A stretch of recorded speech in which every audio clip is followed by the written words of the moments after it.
This episode of Political Radar is brought to you by ReleaseWire. Admiral, radar shows that we have liberals approaching at 3 o'clock, and libertarians at 9 o'clock, and conservatives at 6 o'clock.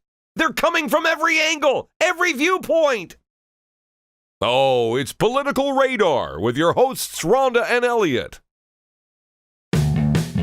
Hey, all you political junkies. Welcome to Political Radar, the best 30 minutes of unscripted, uncensored talk you will hear all day in Green Bay. I just rhymed. How about anywhere? Okay, anywhere. Anywhere that you want to tune in and listen to us would be fantastic. So today we have episode 22, and we are talking to Cordero Barkley, who considers himself a community doer. Those are his words, and I would have to agree with you. Welcome. Appreciate it. Thanks, you guys, for having me. Absolutely. Yeah, I definitely think you see what we're involved in, and we try to get stuff done for everybody. Who's we? We. I have a group of people who want to see Green Bay reflect the communities they grew up in and see accountability and equality similar to some of the communities they grew up in. So we have a group of business people, teachers, just advocates for equality who try to get things done, whatever that may be, whether it's helping a kid make their way to a camp or helping with books for college or just showing support and mentorship, whatever it may be, or sometimes providing perspective, which it seems like that's what we're here for today, providing perspective as to some of the things that this community may not see all the time that does occur.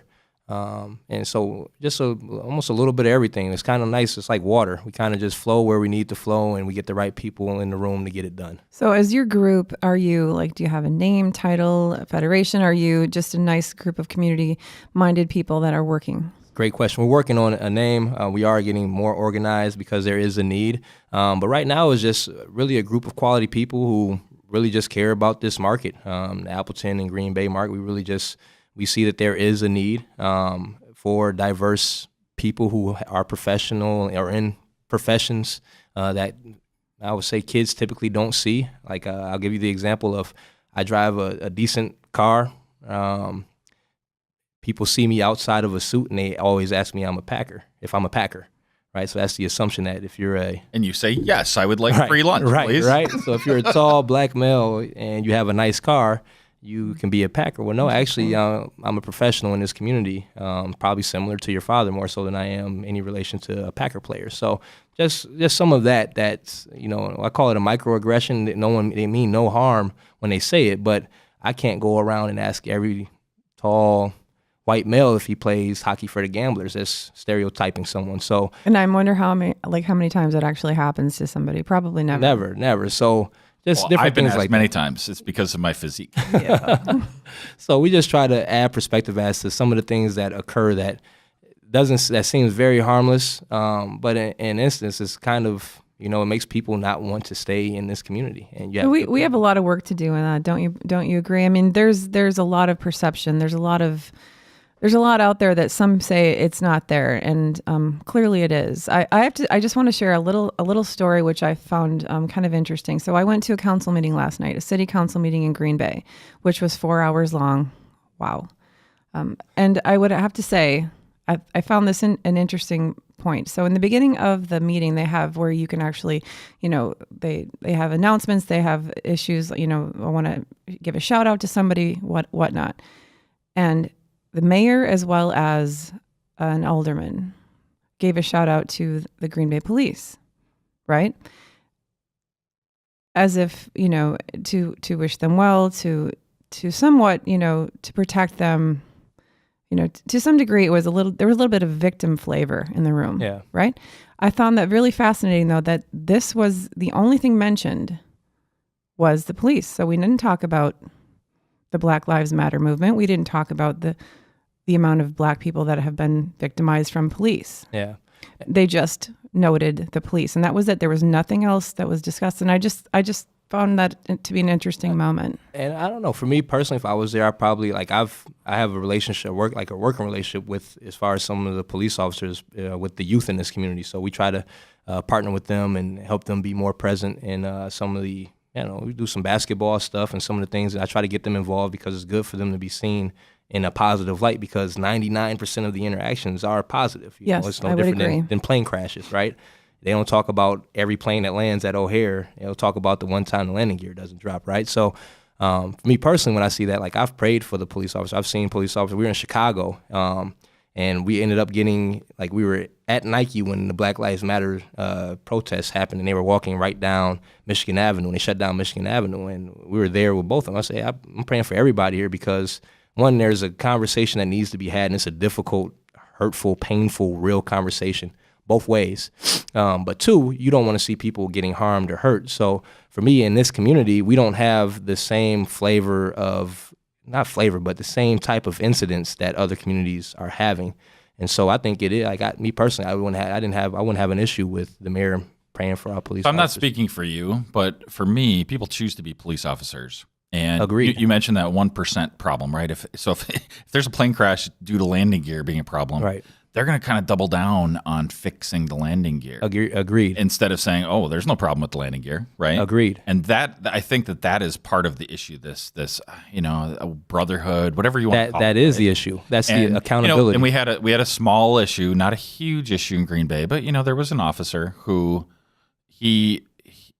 they said no, he followed procedures, and there was video evidence that he certainly did not. Yeah, you're talking about the Washington Avenue incident? Yeah. And even if he did, how come all of the officers aren't having that same problem? And so we have this problem where we refuse to get rid of the bottom 1%. Like he can get a different job. Yeah. Subway's always hiring. That's the whole issue. So I look at things really differently. So I had a very unique upbringing. So I grew up in Racine, Wisconsin. I grew up in the inner city in Racine, Wisconsin. I excelled at athletics. So even within being a poor black male, like I was always kind of given a different pedestal per se because I was so athletic and so good at athletics within my domain. I had a different level of respect within the community almost. And so I got to see both ends of it, like where, I'm living here and I'm seeing how they're policing our neighborhood a lot harder. And then you excel that. I ended up going to a private school. So I ended up going to Racine St. Catherine's, there was 12 people of different races other than white within the school. My whole time there, it's like 12 minorities there. So you got to see both ends of it. And I got to see how they were treated by the police and versus how I could like literally walk out of the school and see how the people within my neighborhood were treated differently. And that had an impact on me because it showed me that classism, and then you got to go class first because wealth and non-wealth is a big issue at hand with this as well. But then the race issue as well, like people were treated differently based specifically on the color of their skin, me included. So what did you see happening? You say they were treated differently. What was happening? I'll give you a couple of examples. So using myself. So we have one instance where like I used to hustle. So I always wanted to do better. So I was like, there's money out here to be made. So I was a lawnmower, shovel your snow kid, because I was doing a lot with basketball and you always needed money for shoes and whatnot. And so I would shovel snow or cut grass and all that goofy stuff. And people would pay you in all types of different ways. So one time I got paid in $5, but it gave it to me $5 in quarters. And so I go home, I want to go to the store, get something to drink. So I leave $4 at home. I grab 4 quarters. So I'm walking down the street and I'm just shaking this change. I'm proud as ever. I just made $5, working my butt off. And a police officer pulls up on me. He's like, "Hey, we got a report of a dice game in this area." I'm like, well, I'm 12 years old, but I'm extra tall by 12-year-old Cordero. I'm 13-year-old Cordero. I'm 5'11", you know what I mean? So I'm big. I'm a bigger kid. And I'm like, well, in my head, I'm still 12 though, 13, And he basically he's like, "What do you have in your hand?" I'm like, well, really is, and I know my rights. My mom always told me rights. I don't have to, I'm walking down the street, I don't have to tell you what's in my hand. Right? And he's like, "Well, what's in here?" So he ends up running. So wait, back that up. So actually your mother had to tell you as a child how to deal with that. Yeah, I was like a paralegal. We knew our rights as far as what would happen in an arrest, how to be. Yeah, absolutely. So I can honestly tell you that I've never had that conversation with my 10-year-old. Have you, Eliot? Yes. You have? Mm-hmm. Yeah, absolutely. So am I missing something? Should I be having this conversation? And we point out some of the latent racism and classism especially. And we lived in not affluent neighborhood. And actually I think affluence can sometimes be a problem in terms of drug use and everything. Absolutely. But and our friend Trisha's a lawyer. So she's been involved in lots of criminal cases. Okay. So yeah, we talk about this stuff. Okay, all the time, back to it. We're weird though. So he proceeds to come grab my wrist, pry my hands over, and I'm like, yeah, it's 4 quarters. I'm going to the store to get a soda, and like nothing happened. Like nothing happens to this. This is how he polices. So just imagine for me as a 12, 13-year-old male, my perception of law enforcement is unique already based on that one experience. Again, it's like if you have great customer service, then you have that one bad experience. What do you remember, right? And so for me, like I don't see. I used to go. One of our best friends from my middle school. He was white, so we used to go to their neighborhood. Like I could walk through their neighborhood scot-free. Nothing would ever. That would never occur in that neighborhood, right? So there's little stuff like that would happen that adds to a totality of an experience. And you talk about like being taught how to interact with the police. So I have you can go to my Facebook page. It's on my Facebook page. But literally when I got my license, my grandfather worked at Chrysler 30 years, retired. And then in 2005, you remember the Chrysler 300s? They were like the fancy car. Nice they were a really big deal. So he had like the top of the line, navigation, the Hemi, pearl white, just like one of the nicest vehicles within our neighborhood. Well, he never drove that car. So that was like my car. Like I just always drove that car when I was kind of reached the point we had one state and I was an all-state athlete. I was on scholarship to go to Green Bay. Like I had nothing going on in life, right? And so other than positivity. So when I got my license when I was 18, and I remember when I was going through the process of getting my temps, and he goes, well, I need to teach you how to monitor a traffic stop or how to negotiate a traffic stop. And I'm like, you mean like we get pulled over? He's like, yeah, if you get pulled over, like we need to practice this. And so we practice, okay, like anytime you get in your car, you need to check the glove compartment and make sure that your registrations and insurance is on top. You don't want to have to dig for it or anything. It's like if you do get pulled over, before you stop your car, drop all your windows, so lower all the windows in the car so the officer can see in the car. Never drive with your license in your pocket. Always have it out in a cup holder or somewhere where it's accessible. So before you're stopped, you're at 11-1, not 10-2 like you're taught to drive at 11-1 with your license in your left hand and your registration and insurance in your right hand. We literally practice this, like more than once. Like he thought it was, and then at the time you don't think of, when you're 18, you don't think of it. But in hindsight, I go, he was real life. For him, he was so concerned that me being a young black male in Racine in a $45,000 car, I'm going to be targeted. Right? Just to find out who I am. The unique part of this whole story is, sure enough, like a weekend of driving this car, going to the gyms and kind of being in the neighborhoods that my friends lived in, we get stopped. And the officer pulls us over, and he actually just stood up in my way to my best friend, Matt. He's in the car with me.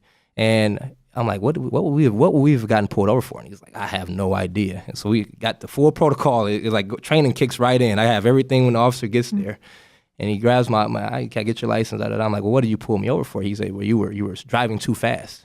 Not speeding, but driving too fast. I go, well, like we're thinking, like, was it a 25? Because I was doing maybe 30. Like in my head, maybe I was doing 35 and a 25. And he goes, I'm like, what did you clock me at? He goes, I clocked you at 32. I'm like, well, what was in a 25? It was in a 30. What? Yeah, I can't make this up. So I look at Matt and I'm like, oh man, we both started like sweating because I go, this is not going well already. And so I think he looked at my license, saw, luckily, again, I had reached within Racine, right? A big deal, right? But because of basketball, I had reached the level. We were in the paper for like 14 straight days because of our state run. So there was like probably an impossibility. You were a legitimate person because of that. I think he panicked. So he comes back, hey, I'm just going to let you off with a warning, drops my license right in my lap and like strolls off. I'm like, hey, can I get your officer number or anything? Like, can I get your... like backs out so he doesn't drive by me. So luckily we were able to get the officer's the police car number. But it was like what just happened? Like we sitting in the car and I go, we were just profiled. Like that just happened. Like, wow. You know what I'm saying? Like who? So I don't know. So I look at like stuff like that happens, and then that's un-American. That guy's fired. Yeah. You know what I mean? So the unique part is though too, like for me to tell those stories, I have to tell you the numerous amounts of stories of police officers who like would stay after at the Brace Center, like our local neighborhood center, and would make sure we would get home after hours, and drive their police car next to the group of kids as we would stop house to house and went home, late night from leaving the gym. Like Officer Al Days, his son is one of the top prospects in the entire nation now for basketball, but he would literally park his car outside of the Brace Center and like walk us, like basically drive us home, but we would walk while he would drive and he would make sure we got home safely. Or there was the officers that came into the neighborhood and did take the time to stop and play hoops with us and introduce themselves and looked out for us. Another story that is real that happened, there was a big sweep in our neighborhood, and I was literally walking to St. Cat's. One of the janitors always let me in late night when he was cleaning, so I'll get in late night and get extra shots up. And as I'm walking, they like scoop in on this. I guess at this house there was like a dice game. And typically they say at dice games there's drugs and there's extra legal money. So that's what a dice game is? Yeah. Okay. So so in the backyard there is a dice game going on. I'm literally walking to the gym with my backpack on, right? And the police officer was freeze, stop. He stops me and everything. And like he pulls like 6 people out of his backyard and then like bubbles me into that group. Like, yeah, he was here with them. I'm like, wait a minute, like, no, I'm like, I was heading to the gym, like, I had nothing, I didn't even know they was back there, and I know all these folks because they're in my neighborhood, but I'm like, I don't know anything about what was going on. They're even like, yeah, like, dude's a square, he's going to the gym. And so it just so happens, like, because I went to St. Cat's, there was, like, a group of police officers who policed the St. Cat's game, they policed the parking lot. So one of those officers ends up arriving at the scene, and he's like, what is Cordero doing here? Why is he involved in it? Like, he starts laughing about it. And he literally says, he goes, he's a square. Like, dude's going to college. Like, he's not involved with this. And so, like, I get, like, pulled out of that circle of 5, and they let me go. But I go in my head again, like, if he wasn't there, how does that go? Mm-hmm. You know what I mean? For me, how does that all work out? So it just, I don't know, it's just little things like that where I go, you got to see both sides of it, going to St. Cat's and whatnot. And I go, there is a dynamic of how that neighborhood and my neighborhood was policed, and how, again, you had, right within that situation though, you had a cop who made a decision to circle me in, and you had a cop that came in and defended me. Right within that, you had the good and bad right there in that situation, right? Like, my name never makes that report, my name never hits anything, but right within that like, both of them had a decision to make. And thank goodness that one of them was willing to make the right decision and stand up for So what do you think about that then?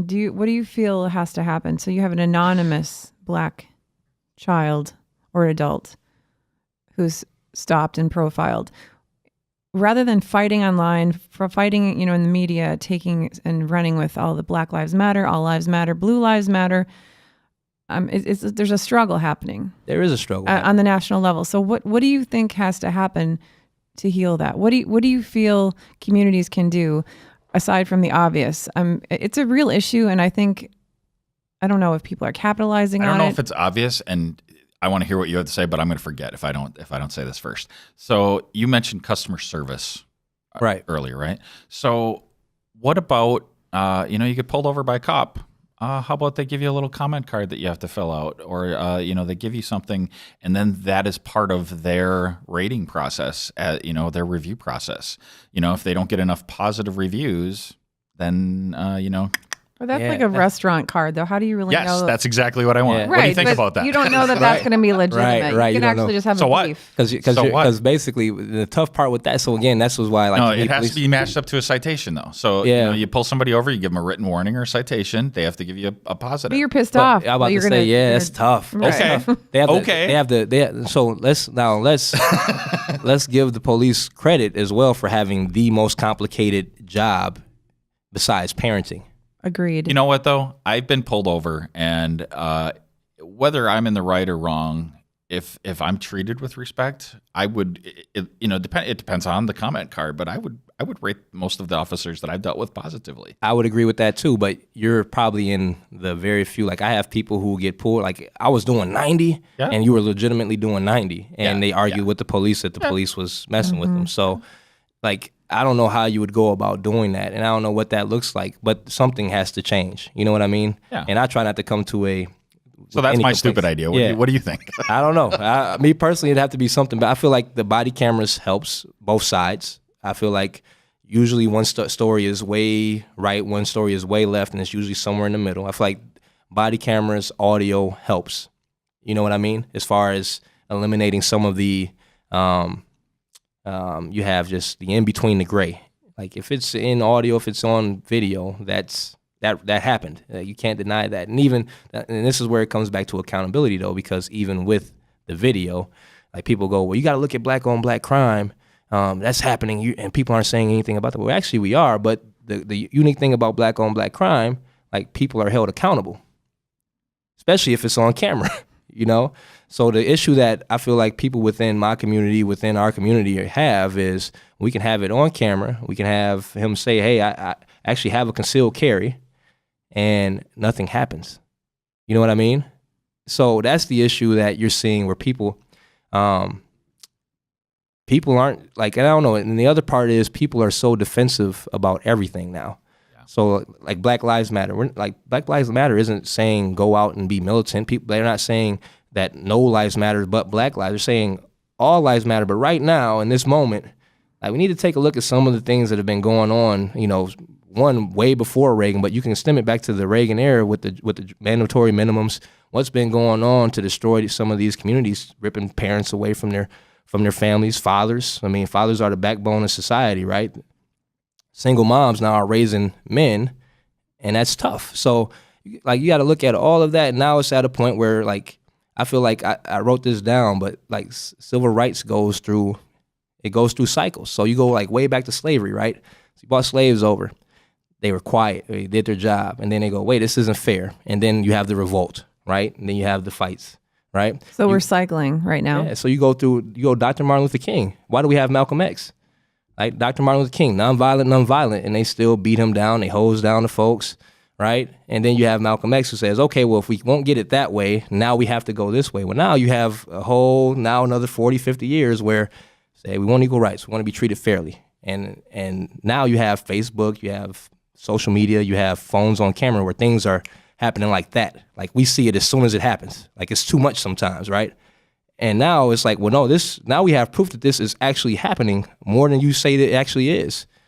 You know what I mean? And so now it's like, you have that revolution again, and it's scary because, again, it's like the same cycle. Okay, well, people have been quiet. They've tried to go about it through the legal system. They tried to file complaints. You know, they've gone to court, and now it's like, well, none of that worked. Now what? And you get the other side of it, and I don't condone any of it myself. Like I'm a Martin Luther King guy. Like there's ways like violence shouldn't beget other violence, but when people aren't heard. It's no different than if you're trying to talk to someone and they don't understand you. That conversation is just going to get louder and louder and louder. Well, I guess that was my point from the beginning about the council meeting comments. It's like there were two people that noted the police and were praying for the police. But the elephant in the room is not white. Hello. Yeah. It's black. And nobody mentioned that. Nobody mentioned, well, how about we pray for the black people that are being victimized as well? Because that's how this all started in the first place, the conversation. And I would take it a step further. How about we pray for the people who are not receiving due process? Because the numbers would show, and if you break it down statistically, there's like I broke it down one day. Just there's 13% of the population is black or African American, 70% white. So there's like 500 something people have been killed, 100 and something have been black, but there's been 230 something have been white, right? And they go, well, there's more white people actually getting killed by.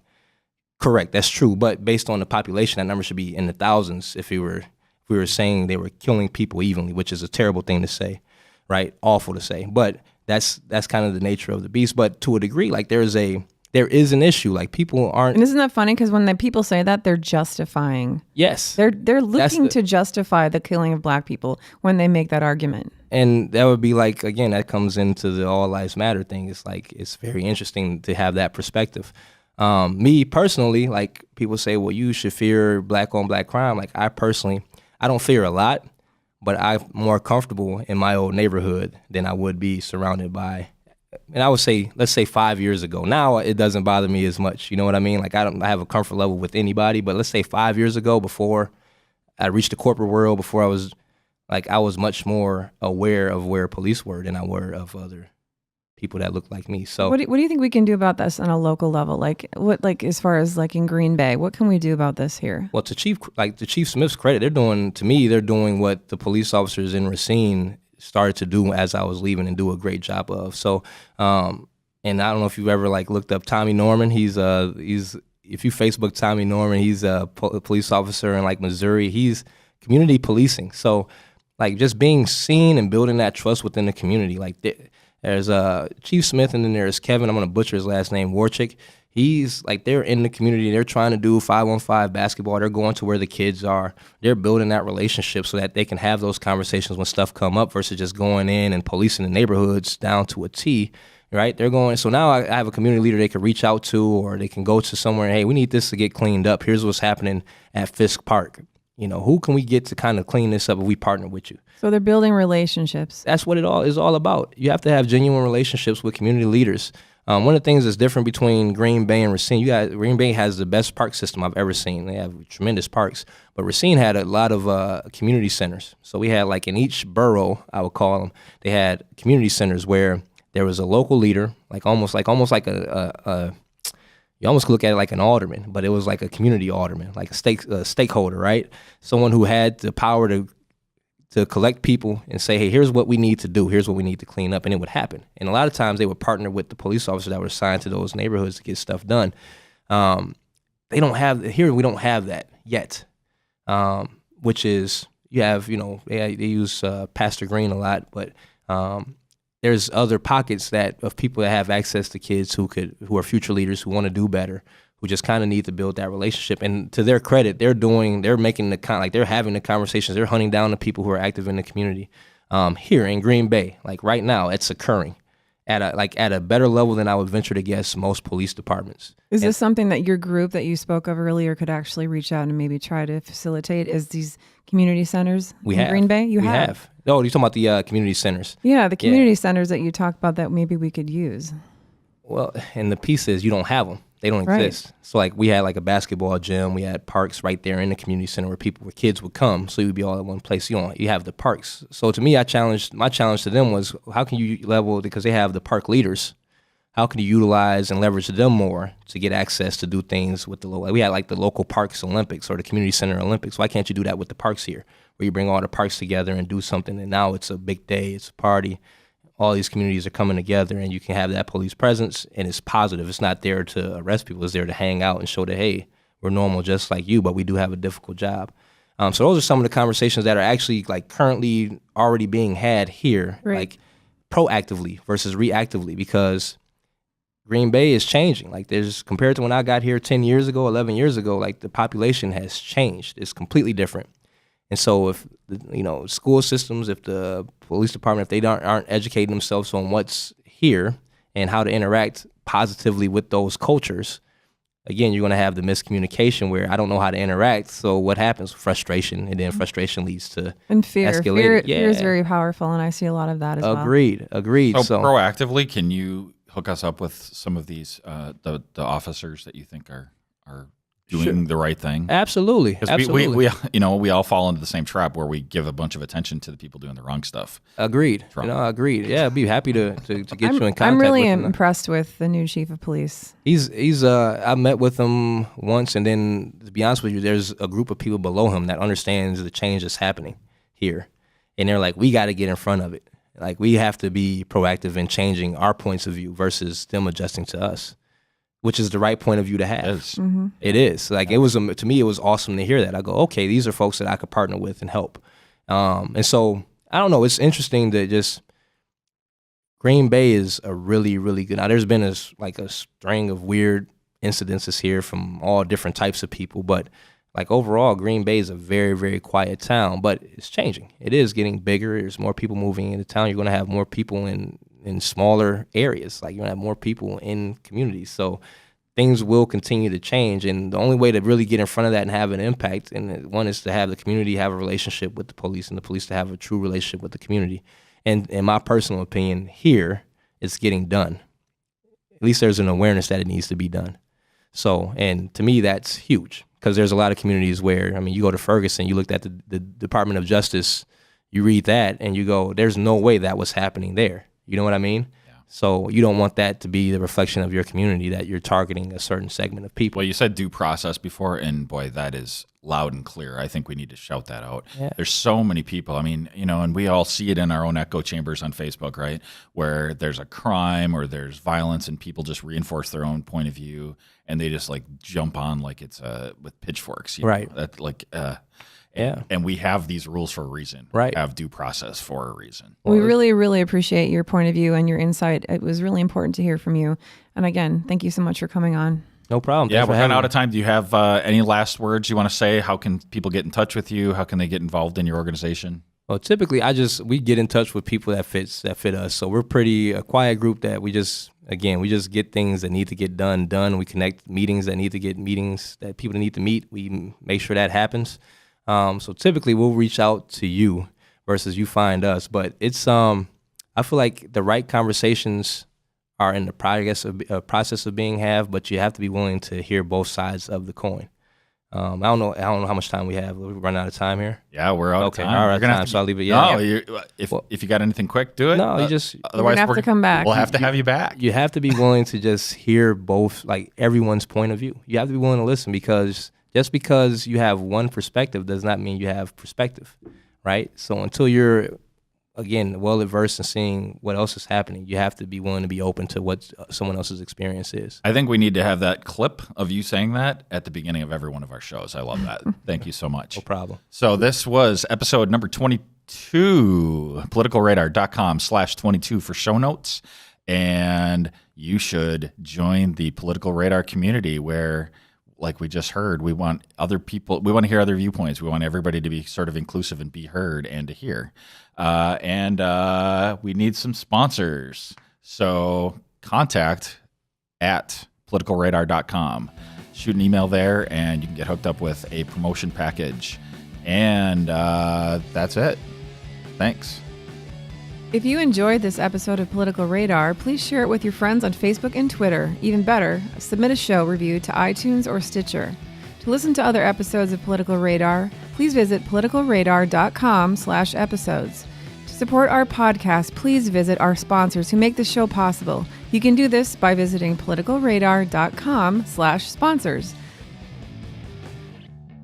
Thanks for listening to Political Radar. To ensure that you never miss an episode, subscribe on iTunes or your favorite podcast app. To stay up to date, visit politicalradar.com or connect with us on Facebook or Twitter. This episode of Political Radar is brought to you by ReleaseWire. ReleaseWire is a powerful media engagement service connecting businesses to journalists and bloggers. If you need to get the word out about your business, ReleaseWire is an effective and affordable way to reach journalists and bloggers who are truly interested. And we have a special offer for you today. Submit your first on-demand press release with ReleaseWire and save 25% by entering the discount code PoliticalRadar. That's Political Radar. ReleaseWire, from release to results. Political Radar is a proud member of the Newsmakers Podcast Network, an ever-growing network of podcasts covering a wide range of topics. Check them out at npcn.tv.